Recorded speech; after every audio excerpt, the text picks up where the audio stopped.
तो hello guys and welcome back to the next video of a Gautam YouTube channel. So guys आज की इस video में मैं आपको माया का जो बेसिक फंडामेंटल होता है वो सब आपको इस वीडियो में बताने वाला हूँ कि सो गाइस स्टे ट्यून रहना, इस वीडियो को पहले से लेकर एंड तक देखना ताकि आपको जो माया का इंटरफेस है, जो बेसिक इंटरफेस है, एकदम अच्छे से समझ में आ जाए और आपको दूसरे कोई भी वीडियो देखना ना पड़े। सो गाइस ये जो वीडियो होने वाला है टोटली हिंदी में होने वाला है, तो आपको और भी ज़्यादा डिटेल से समझ में आएगा। सो चलिए स्क्रीन पे जंप करते हैं और मैं अपने स्क्रीन को रिकॉर्डिंग स्टार्ट कर लेने वाला हूं। तो मैंने स्क्रीन को रिकॉर्ड करना स्टार्ट कर दिया। तो गाइस कुछ ऐसा व्यू आपको देखने को मिलेगा। अगर हम स्पेस बार टैप करते हैं किसी भी एक व्यू पे तो हम उस व्यू पे इंटर हो जाएंगे। और इस साइड में आपको देख पा रहे होगा कि मैं जो प्रेस कर रहा हूँ आपको इस साइड में दिख रहा होगा। और अगर मैं mouse right click left click जो भी करता हूँ तो आपको इस साइड डायरेक्शन में आपको देखने को मिल जाएगा कि मैं कौन सा बटन प्रेस कर रहा हूँ। सो अगर मैं पर्सपेक्टिव व्यू में मैं यहाँ पे आप देख पा रहे हो कि मैं व्हील चला रहा हूँ, यानी कि स्क्रॉल कर रहा हूँ। तो स्क्रॉल करते आप जूम हो जाओगे, जूम इन जूम आउट कर सकते हैं और स्पेस बार बटन टिप पे आप एंटर कर पाओगे। तो ये कुछ ऐसा है। और अल्ट प्रेस करके लेफ़्ट क्लिक प्रेस करके आप अगर ऐसे ऐसे माउस को हिलाते हो तो ये कुछ टर्निंग आपको देखने को मिलेगी इसमें। और गाइज यहाँ पे जो है, यहाँ पे बहुत सारे टूल है। माया में बहुत सारा टूल होते हैं जिसको समझना बहुत इंपॉर्टेंट है और बहुत ही ज़्यादा टाइम कंज्यूमिंग भी है। तो गाइज यहाँ पे सबसे स्टार्ट करते हैं, सबसे पहले यहाँ पे स्टार्ट करते हैं फाइल से। तो गाइज यहाँ पे फाइल पे क्लिक करते हैं, यहाँ पे बहुत सारे ऑप्शन आपको देखने को मिलेंगे जैसे कि न्यू, ओपन सीन, ये सब बहुत सारे ऑप्शन है। ये जो ऑप्शन है धीरे धीरे मैं आपको समझाऊंगा। सो गाइस न्यू सीन का मतलब जो होता है, जो अभी सीन है यानी कि इस पार्ट को हमें सीन बोला जाता है। तो अगर न्यू सीन पे क्लिक करेंगे तो ये फिर से एक नया सीन क्रिएट कर देगा। तो यहाँ पे आपको कर्व ऑप्शन मिलेगा और फिर poly, modelling, sculpturing, rigging, animation, rendering and FX caching और कस्टम। आप कस्टम बहुत सारे क्रिएट कर सकते हो। और ये है आर्नोल्ड जो कि एक रेंडर सॉफ्टवेयर होता है। और यहाँ पे मैश, ये सब मोशन ग्राफिक्स, एक्सजन, ये सब बहुत कुछ है। ये बहुत बड़ा लर्निंग सॉफ्टवेयर है। सो इसे बहुत धीरे धीरे कवर करना पड़ेगा ताकि आपको बहुत अच्छे से डिटेल से आपको समझ में आए। सो सबसे पहले यहाँ पे स्टार्ट करते हैं कर्व से। अगर यहाँ पे हमने एक कर्व को क्लिक किया तो आप देख पा रहे हो कि यहाँ पे एक कुछ वायर जैसे एक कुछ आ रहा है। सो गाइस अगर आपको समझ में नहीं आ रही कि मैं क्या क्या क्लिक कर रहा हूँ तो आप इस साइड में आप देख पा रहे हो कि मैं कौन सा बटन कैसे क्लिक कर रहा हूँ। आप वहाँ पे देख पा रहे हो कि ये मैंने अभी अल्ट लेफ़्ट क्लिक होल्ड करके रखा हुआ है। तो ऐसे आप समझ जाओ। इसमें थोड़ा टाइम कम लगेगा कि ताकि मैं बताऊँ कि आपको कौन कौन सा बटन प्रेस करने से क्या होगा। तो आप वहाँ पे इंस्ट्रक्शन में देख सकते हो एकदम नीचे में। तो कुछ इस तरह है। तो अगर इसमें मैं क्लिक करता हूँ तो आप देख पा रहे हो कि कुछ ये हाईलाइट हुआ है, यानी कि ये सेलेक्टेड है। तो गाइज यहाँ पे बहुत सारे ऑप्शन आपको इधर इस साइड में बहुत सारे ऑप्शन आपको देखने को मिलेंगे। ये सिलेक्शन ऑप्शन है बेसिकली। सो अगर इसको मैं ज़्यादा यूज़ नहीं करता तो मैं आपको भी रेकमेंड नहीं करूँगा कि ज़्यादा यूज़ करो। सो इससे ज़्यादा बेटर है आप कीबोर्ड को यूज़ करो। अगर मैं यहाँ पे इसको सेलेक्ट करके कोई भी किसी भी को सेलेक्ट करो, सेलेक्ट करने के बाद अगर आप प्रेस करते हो W, तो आप W प्रेस करते हो तो यहाँ पे कुछ एक आपको देखने को मिलेगा ग्रीन, रेड, ब्लू। सो ये बेसिकली ये डायरेक्शन का काम करते हैं, यानी कि हम लोग के वर्ल्ड में जैसे कि साउथ, ईस्ट, वेस्ट, नॉर्थ होता है, यहाँ पे भी कुछ एक्सेस होते हैं। जैसे कि अप एक्सेस जो होता है वो बेसिकली होता है वाई, और इस साइड का एक्सेस होता है जेड, और इस साइड का एक्स होता है, यानी कि X Y Z. So guys इसका काम क्या है, अगर हम वाई को पकड़ते हैं, वाई को पकड़ के होल्ड करके ऊपर उठाते हैं तो ये कुछ इस तरह का मूव होता है, कंट्रोल मूव हो रहा है। और फिर जेड को पकड़ के हम ऐसे करेंगे तो इस साइड पे मूव होगा। और जिसको भी जिस एंगल को पकड़े और उस एंगल से अगर हम कुछ करें तो वो उस साइड में ही मूव होगा। और बेसिकली ये हो गया ट्रांजैक्शन। तो उसके बाद और फिर यहाँ पे हम रोटेशन ट्राई करेंगे। तो रोटेशन के लिए हम करेंगे ई प्रेस। तो ई प्रेस करते ही कुछ इस तरह का साइन आपको देखने को मिलेगा, जिससे हम ऐसे ऐसे इसे टर्न कर सकते हैं। चाहे तो आप एक्स एक्सेस में टर्न कर सकते हो, जेड एक्सेस में टर्न कर सकते हो, या तो फिर आप वाई एक्सेस में टर्न कर सकते हो। बेसिकली आप यहाँ पे देख पा रहे हो कि वाई एक्सेस यानी कि इस तरह का गोल है, और एक्स एक्सेस इस तरह का गोल है, और जेड एक्सेस कुछ इस तरह का गोल है। सो बेसिकली कुछ इस तरह का आपको देखने को मिला। अगर आप कोई भी कैमरा के डायरेक्शन में अगर आप टर्न करना चाहते हो तो ये ग्लोबल रोटेशन फील्ड है। तो ये आप इससे डायरेक्ट ऐसे टर्न कर सकते हो, जिससे आप टोटली जैसे जैसे आप टर्न कर सकते हो ऐसा होता है। उसके बाद आता है गाइस रीसाइज। तो रीसाइज के लिए हम प्रेस करेंगे आर। तो आर को प्रेस करते कुछ इस तरह का आपको देखने को मिलेगा। यहाँ पे आप देख पा रहे हो कि ऊपर वाला वाई एक्सेस, इस साइड वाला जेड एक्सेस और इस साइड वाला रेड वाला जो है एक्स एक्सेस। तो अगर हम यहाँ पे एक्स एक्सेस को पकड़ के खींचते हैं तो ये एक्स एक्सेस की ओर स्केल होगा, और अगर जेड एक्सेस की ओर खींचते हैं तो ये जेड एक्सेस की ओर स्केल होगा। और अगर वाई एक्सेस के करेंगे तो यहाँ पे कुछ होने वाला नहीं है, क्योंकि यहाँ इसका थिकनेस बढ़ने वाला नहीं है। अगर हम कोई पॉलीगन यूज़ करें तो यहाँ पे काम बन सकता है, लेकिन तब तक के लिए देखते हैं। और अगर आप ओवरऑल रिसाइज करना चाहते हो तो आप यहाँ पे एक मिडिल बटन, जो मिडिल यहाँ पे कुछ आपको देखने को मिलेगा, जिसको आपको प्रेस करके करना है और ये ओवरऑल स्ट्रेच होगा। चलिए एक पॉलीगन यहाँ पे उठा लेते हैं। यहाँ पे कर्व का सेक्शन हो गया, तो यहाँ पे पॉलीगन उठा लेते हैं, कोई भी एक पॉलीगन। यहाँ पे मैं क्यूब उठा लेता हूँ, तो ये कुछ क्यूब ऐसे आ गया। आप देख पा रहे हो कि मैं ऐसे कर रहा हूँ तो एक्स एक्सिस में बढ़ रहा है, जेड एक्सिस में भी बढ़ रहा है, और फिर यहाँ पे वाई एक्सिस में भी बढ़ रहा है। तो ये पॉलीगन के है, और ये हम ओवरऑल भी बढ़ा सकते हैं और इसमें साइड वाइज भी बढ़ा सकते हैं, कोई दिक्कत नहीं। तो ये कुछ ऐसा आपको देखने को मिल जाएगा। सो गाइस यहाँ पे हो गया। अब स्कल्पचरिंग ऑप्शन ये थोड़ा मैं बाद में बताऊंगा, इसको एक डिटेल में और एक अच्छे से समझाने वाला हूँ, तो अभी मैं इसको टच नहीं करने वाला हूँ। जो बेसिक है, जो इम्पॉर्टेंट है, वो मैं आपको यहाँ पे टच करने वाला हूँ। सो गाइस यहाँ पे नेक्स्ट चलते हैं यहाँ पे एडिट ऑप्शन में। तो यहाँ पे जो एडिट है, जैसे कि हमने इसको रीसाइज़ किया एक्सेस में इसमें बढ़ाया, और फिर ट्रांजैक्शन जो है यहाँ पे ऐसे किया। तो यहाँ पे आप देख पा रहे हो इस साइड यहाँ पे चैनल बॉक्स, या आप लेयर एडिटर बोल सकते हैं। ये चैनल बॉक्स है और ये लेयर एडिटर है। तो गाइज यहाँ पे भी कुछ आपको नंबरिंग जो है आपको देखने को मिल रहा है कि यहाँ पे नंबर बढ़ रहा है, यानी कि एक्स एक्सेस में मैं जा रहा हूँ तो एक्स एक्सेस में नंबर्स बढ़ रहे हैं, और फिर वाई एक्सेस में जा रहा हूँ तो वाई एक्सेस में जो नंबर बढ़ रहा है, ट्रांजैक्शन हो रहा है, और जेड एक्सेस में भी सेम हो रहा है। और अगर हम स्केल कर रहे हैं तो सिर्फ स्केल ही वहाँ पे नंबर जो है आपको शो कर रहा है कि कितना स्केल हुआ, और रोटेशन कर रहे हैं तो रोटेशन में भी आ रहा है। अगर किस भी एक्सेस को हम यहाँ पे वर्क करें, उस एक्सेस में क्या हो रहा है वो वहाँ पे शो करेगा। सो बेसिकली, और डायरेक्टली हम यहाँ से भी डायरेक्ट कुछ कर सकते हैं। यहाँ पर अगर हम नंबर दिए, ट्रांजैक्शन अगर 10 है तो यहाँ पर देखिए आप 10 पे चल गया, और फिर वाई एक्सेस में अगर हम 1 करते हैं तो ये कुछ ऊपर चल गया। तो हम यहाँ पे भी डायरेक्ट कर सकते हैं अगर हमको एग्जैक्ट नंबर्स वगैरह चाहिए तो। सो फिर से बेसिकली यहाँ पे आ जाते हैं, और हमें पता नहीं गाइस कि ये जो क्यूब है पहले कहाँ था। हमको पता है कि यहाँ मिडिल में था, लेकिन यहाँ पे नंबर से जो बहुत कुछ हो गया है। लेकिन हम टोटली ऐसे सेलेक्ट कर सकते हैं, ऐसे सेलेक्ट करके टोटली हम यहाँ पे डायरेक्ट 0 प्रेस कर सकते हैं। लेकिन 0 प्रेस करते ही देखते होगा कि ये जो क्यूब है गायब हो गया। सो गायब गाइस क्यों हुआ? यहाँ पे ऑफ है इसलिए गायब हुआ? नहीं गाइस, यहाँ पे ऑन भी करता हूँ तो भी यहाँ पे ऑन नहीं दिखाएगा, क्योंकि गाइस ध्यान रखना कि ट्रांसलेशंस फिर यहाँ पे रोटेशन जो भी है ये हम 0 कर सकते हैं, लेकिन जो स्केल साइज़ है हम हमेशा ही यहाँ पे 1 रखना है। तो अगर हम 1 रखते हैं तो यहाँ पे देख पा रहे हो कि आपका जो बेसिक साइज़ था, यानी कि जो डिफ़ॉल्ट साइज़ है ये आ जाएगा। जैसे कि मैं ये डिफ़ॉल्ट है इसको साइड में रखता हूँ, तो चलिए एक और क्यूब लेता हूँ, तब आपको पता चलेगा कि ये डिफ़ॉल्ट साइज़ ही था। तो यहाँ पे मैं और एक क्यूब लेता हूँ, और देख पाओगे कि आपका या इसका जो भी वैल्यूज़ है आपको इसमें भी दिखाई देगा, सिवाय ट्रांसलेट के सिवाय, क्योंकि यहाँ पे मैंने ट्रांसलेट किया था तो एक्स एक्सिस में तो ये बढ़ेगा ही। तो देखिएगा ये यहाँ पे जो है स्केल साइज़ 1 है, और यहाँ पे भी इसका भी स्केल साइज़ 1 है। स्केल साइज़ हमेशा 1 ही रखना है, नहीं तो ये जो है गायब हो जाएगा, ये जो वर्ल्ड है इसमें गायब हो जाएगा। सो बेसिकली ये हो गया रिसाइज वगैरह और रोटेशन वगैरह आपको समझ में आ गया है। और गाइज यहाँ पे बहुत सारे सेशंस है, ये इसको बाद में करते हैं। और यहाँ पे आप क्रिएट कर सकते हो, लाइक अगर इसको प्रेस करके यहाँ पे मैं क्रिएट करता हूँ तो यहाँ पे बहुत सारे कुछ क्रिएट कर सकते हो। यहाँ की स्पेयर्स ये सब मैं थोड़ा बाद में बताने वाला हूँ। ये यहाँ से डायरेक्ट कर सकते हो या तो यहाँ से डायरेक्ट कर सकते हो, कोई दिक्कत नहीं। तो क्रिएट ऑप्शन में आपको बहुत कुछ मिल जाएगा, लाइटिंग, कैमरा वगैरह बहुत कुछ आप क्रिएट कर सकते हो। जस्ट क्लिक करना है कैमरा, तो ये एक और कैमरा आ गया। सो गाइस इस कैमरा के अंदर कैसे जाएंगे? हम तो एक और कैमरा के अंदर है, जैसे कि यहाँ पे आपको देखने को मिल रहा है कि हम अभी पर्सपेक्टिव कैमरा के अंदर है।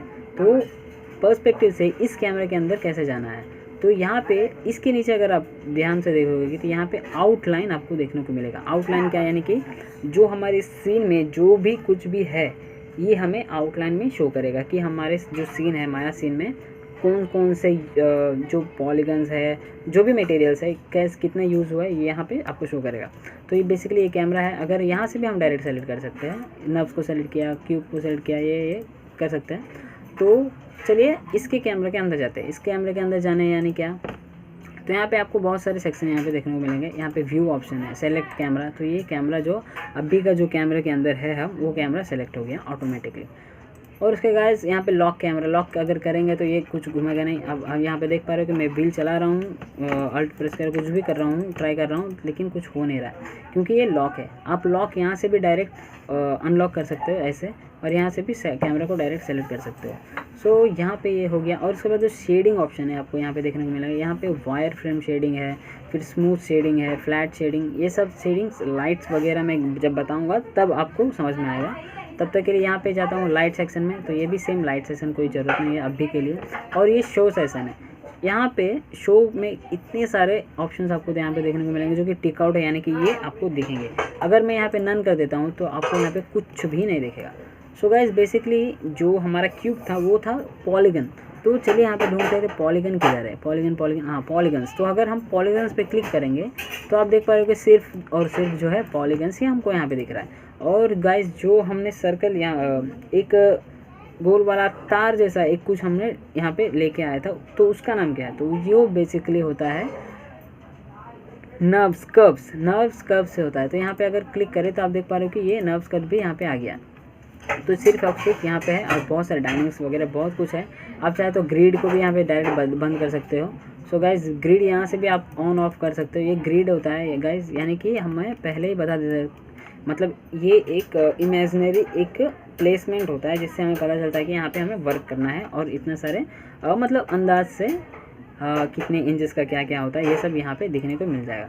सो गाइज और आगे बढ़ते हैं। यहाँ पे रेंडर बाद में, अभी नहीं, कुछ देर बाद रेंडर, यानी कि अगर हम यहाँ पे कुछ भी लाइट, ऑर्डिनरी लाइट यहाँ पे डालते हैं तो यहाँ पे हमको रेंडर ऑप्शन देखने को मिलेगा। और ये पैनल, पर्सपेक्टिव, और ये तो हमें इस कैमरे के अंदर जाना है। तो मैंने बताया था इस कैमरे के अंदर कैसे जाएंगे। तो यहाँ पे हमें पैनल पे क्लिक करना है और पर्सपेक्टिव पे क्लिक करना है, हल्का सा माउस रखना है बस, और उसके बाद थोड़ा सा माउस ऐसे लेके आके यहाँ पे जो भी कैमरे पे हमको अंदर जाना है उस कैमरा पे क्लिक करना है। क्लिक करते आप देख पा रहे हो कि हमें जो है इस कैमरे के अंदर आ चुका हूँ। तो कैसे पता चलेगा गाइस कि मैं इसी कैमरे के अंदर हूँ?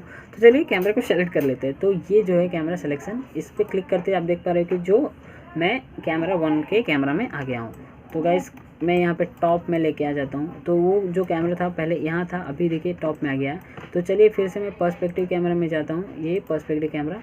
तो यहाँ पे आपको देखने को मिलेगा कि कैमरा, गाइस देखिए कैमरा यहाँ पे देखने को मिल नहीं रहा है। तो गाइस कैमरा इसलिए देखने को नहीं मिल रहा है क्योंकि हमने कैमरा तो बंद करके रखा हुआ है। अगर हम कैमरा को ऑन करेंगे तो ही यहाँ पे कैमरा हमें दिखेगा, यानी कि यहाँ पे जो जो हमने शो करना चाहते हैं वही शो होगा। जैसे कि यहाँ पे हमने कैमरा पे क्लिक किया, अब पता चलेगा कि कैमरा कहाँ है, हमने कैमरा कहाँ रखा है।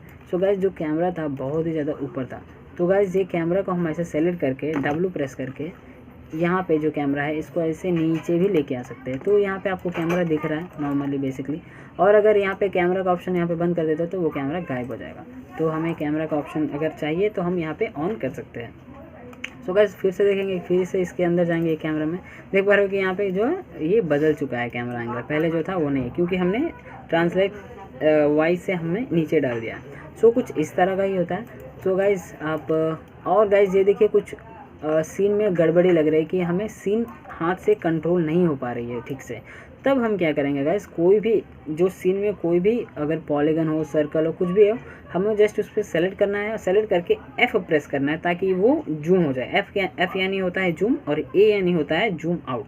तो हम कोई भी पॉलीगन को सेलेक्ट करते हैं और F प्रेस करते ही ये एक कैमरा जो है कांस्टेंट हो जाएगा, मतलब उसको पता चल जाएगा कि हाँ भाई इस सीन में कुछ है जिसको हमको फॉलो करना है, जिसको हमको देखना है। तो ये हो गया। अब देखिए आपको कैमरा बहुत ही अच्छे से फॉलो करेगा।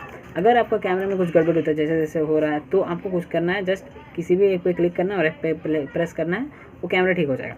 और अगर हम A पे प्रेस करते हैं तो आप देख पाएंगे, देखिए ये A है, ये A, ये F, यानी कि ये A है तो ये F है, यानी कि A और F में एक ही डिफरेंस है। A जो है दूर लेके जाएगा और F जो है पास लेके आएगा, बस। तो यहाँ तक हो चुका है। और इसके बाद हमें जो चीज़ करनी है यहाँ पे मॉडिफाई में यहाँ पे तक आ गया। हाँ, डिस्प्ले ग्रिड वगैरह ये सब एनिमेशन वो सब बाद में।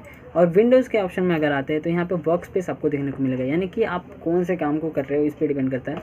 अगर आपका वर्कस्पेस जो है क्लासिक है तो क्लासिक रहने दीजिए, कोई दिक्कत नहीं। और यहाँ पे अगर आप स्टैंडर्ड रखना चाहते हो तो कुछ इस तरह का स्टैंडर्ड में जाएगा। फिर से यहाँ पे बदलना है, अगर आप एक्सपर्ट हो तो एक्सपर्ट रख सकते हो। यहाँ पे एक्सपर्ट मैं भी नहीं रखता एक्चुअली, क्योंकि यहाँ पे कोई भी ऑप्शन नहीं दिखता है तो अच्छा नहीं लगता है। तो यहाँ पे वर्कस्पेस अगर स्कल्पचरिंग कर रहे हो तो आपको स्कल्पचरिंग के जो भी यूजेस है तो ये सब यहाँ पे आ जाएंगे। अगर आप समझो कि आप पोस्ट स्कल्पचरिंग कर रहे हो तो कुछ इस तरह का कुछ आ जाएगा। और फिर आप चाहते हो कि यूवी एडिटिंग, यानी कि ये टेक्सचर का एक पार्ट होता है मॉडलिंग के बाद, तो ये एक होगा तो कुछ इस तरह का आ जाएगा। और फिर ऐसे बहुत कुछ है यहाँ पे। और एक्सजेन, माया, रिगिंग, अगर एनिमेशन कर रहे हो तो कुछ इस तरह का आ जाएगा। यहाँ पे देखिए एनिमेशन, मैं यहाँ पे क्लिक करते हैं, यहाँ पे जो भी है एनिमेशन का जो भी यूज़ होता है ये सब आ गया। ये ग्राफ एडिटर और ये जो टाइम स्लाइडर और ये बहुत कुछ यहाँ पे आ गया। तो ये सब भी मैं आपको बताऊंगा। तो नॉर्मली अभी बेसिकली जो है हमें एक क्लासिक पे करना है बेसिक, तो यहाँ पे ऐसे हम क्लिक करते हैं। तो गाइस यही तो समझ गए ये क्या है व्यू पोर्ट। ये इसे जो जिसमें आपको दिख रहा है वो हमें बोला जाता है व्यू पोर्ट, और ये है आउटलाइनर, और इसे जो है एट्रीब्यूट एडिटर और मॉडलिंग जो भी है ये साइड में रहता है। और गाइस यहाँ पे जो आपको यहाँ पे देखने को मिल रहा है, यहाँ पे 1 से लेके 120 तक ये है टाइम स्लाइडर। टाइमिंग यहाँ पे जो एनिमेशन के कीज़ वगैरह यहाँ पे क्लिक होते रहते हैं। और ये जो है टाइम स्लाइडर, यहाँ पे आप टाइम को जो भी है इसको स्ट्रेच कर सकते हो, टाइम स्ट्रेच को स्ट्रेच कर सकते हैं। तो ये बेसिकली ऐसा है। तो अगर गाइस ये तो यहाँ रहा बेसिक करा रहा हूँ। तो यहाँ पे विंडोज़ के बाद यहाँ पे वर्कस्पेस तो हो गया नॉर्मल। और यहाँ पे जो है जनरल एडिटर, ये सारे एडिटर और मॉडलिंग के ये सब मिलेंगे। एनिमेशन के लिए जो भी एडिटर यूज़ होंगे तो ये यहाँ पे मिलेंगे। रेंडरिंग के लिए ऐसे ही बहुत कुछ आपको यहाँ पे देखने को मिलेंगे। नोट्स एडिटर होते हैं, बहुत कुछ होता है। ये बेसिकली जब काम इसका रहेगा तब मैं आपको धीरे धीरे इसके बारे में बताता रहूँगा। और फिर यहाँ पे हो गया। और ये मैश, ये बुलियन वगैरह करने के लिए ये जो पार्ट है ये बेसिकली मॉडलिंग के लिए यूज़ होता है। आप देख पा रहे हो कि यहाँ पे जो है ये मॉडलिंग का ही सेशन है, मतलब ऊपर में जो भी लिखा हुआ है ये जो मॉडलिंग से रिलेटेड ऑप्शंस है। अगर यहाँ पे मैं मॉडलिंग के अलावा रिगिंग पे क्लिक करता हूँ तो आप देख पा रहे हो कि ये जो है कुछ चेंज हो गया। एनिमेशन पे करता हूँ तो यहाँ पे कुछ चेंज हो गया। और फिर एफएक्स पे करता हूँ तो इतना सारा चेंज, यहाँ पे बहुत कुछ है गाइज। तो ये अपने में एक दुनिया है। अगर मैं मतलब मॉडलिंग बताऊंगा तो मॉडलिंग का सारा चीज़ कवर करने वाला हूँ। तो ये जो है जस्ट मैं इंटरफेस बताने वाला हूँ, तो जस्ट इंटरफेस को समझो, बहुत ही ईजी है। और चलिए बेसिक पहले मॉडलिंग से ही स्टार्ट करते हैं। तो ये है, और उसके बाद मैश टूल्स, ये सब मॉडलिंग में यूज़ होते हैं। और फिर ये इतने सारे कुछ है, सब मॉडलिंग में यूज़ होते हैं। तो ये बेसिक है। और यहाँ पे ये सब को हम ओवरऑल भी सेलेक्ट कर सकते हैं, ऐसे ड्रैग करके सेलेक्ट करके आप कोई भी एक्सेस में इसको लेके जाके रख सकते हो, ऐसे कुछ। तो यहाँ पे और भी कुछ जानने की चीज़ें जो है, यहाँ पे और कुछ जानने की चीज़ें नहीं है, क्योंकि जब मैं मॉडलिंग का कोर्स कराऊंगा तो वहाँ पे जो मॉडलिंग का जितना भी ऑप्शन है वो सब कवर करने वाला हूँ। तो बेसिकली काम करते करते वो सारे टूल्स जो यूज़ होंगे तभी आपको अच्छे समझ में आएंगे। अभी मैं बताऊँगा कि ये टूल्स ऐसे होता है तो आपको दिमाग से चल जाएगा। तो ये बताना अब भी इस वीडियो में तो ज़रूरत नहीं समझता हूँ मैं। तो ये सारे हैं, बस इतना ही कुछ है जो माया का कुछ भी है। और ये यहाँ पे आपको टाइमिंग देखने को मिलेंगे। अगर आप एनिमेशन करते हो तो यहाँ पे प्रेस करके ये जो फ्रेम्स वगैरह है ये चलते रहते हैं और एनिमेशन फ्रेम बाय फ्रेम होते रहता है। तो ये कुछ ऐसा, इसको हम पॉज भी कर सकते हैं। और यहाँ पे जो कीज़ वगैरह है 24 फ्रेम पर सेकेंड्स, और यहाँ पे MLE जो भी है ये सब जो है एनिमेशन में यूज़ होगा। अगर मैं एनिमेशन स्टार्ट करता हूँ तो आपको ये सब भी मैं बताता रहूँगा, जिसकी वजह से आपको बहुत ही ईजी से क्लियर हो जाएगा। और ये गाइस ये जो है सब रेंडरिंग पार्ट है, तो यहाँ पे हम रेंडर कर सकते हैं तो बेसिकली। और ये जो है हाइपर सीट यानी कि टेक्सचरिंग के लिए यूज़ होता है। अगर गाइस अगर इसको सेलेक्ट करते हैं और Ctrl A प्रेस करते हैं तो यहाँ पे एक एट्रीब्यूट एडिटर यहाँ पे आपको देखने को मिलेगा। ये जो है पॉलीगन, ये किस मटेरियल से असाइंड है ये आपको यहाँ पे देखने को मिलेगा। तो ये गाइस एकदम लास्ट में जाना है, तो ये गाइस ये लैम्बर्ट पे असाइन है और ये भी लैम्बर्ट पे ही असाइन है। और ये कर्व है, यहाँ पे कुछ चीज़ का असाइन नहीं है तो यहाँ पे नहीं दिखाएगा। ये एट्रीब्यूट बेसिकली इसके एट्रीब्यूट को ये समझता है कि ये मटेरियल का जो भी यूज़ है, जो भी अंदर क्या क्या है वो सब यहाँ पे आपको देखने को मिलेगा। सो यहाँ तक ये है। तो ये है बेसिक। देखिए फिर से मेरा जो व्यू पोर्ट है फिर से ख़राब हो गया। तो ख़राब होने से क्या करना है, जस्ट आपको कोई भी चीज़ प्रेस करके, या तो पॉलीगन या तो कर्व, कुछ भी प्रेस करके हमको F प्रेस करना और ये जो है एकदम बेसिकली कंट्रोल में आ जाएगा। सो जो है ये जो इंटरफेस है बहुत ही सिंपल से मैंने आपको समझाया हो चुका हूँ।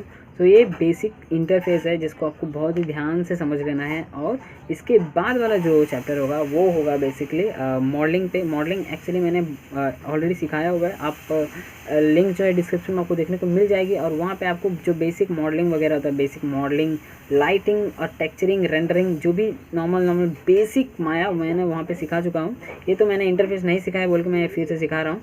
सो गाइज़ यहाँ पे आपको इंटरफेस अच्छे से समझ में आ गया और आप वो वीडियोस देख के आपको बेसिक माया के मतलब हल्का फुल्का माया आ जाएगा। उसके बाद जो है एडवांस कोर्स स्टार्ट कराने वाला हूँ, तो वो मैं स्टार्ट कराऊँगा एनिमेशन या तो मॉडलिंग से स्टार्ट कराने वाला हूँ। सो आज के इस वीडियो में बस इतना ही। तो मिलता हूँ अगले वीडियो में, तब तक के लिए बाय बाय, सी यू, जय हिंद, वंदे मातरम।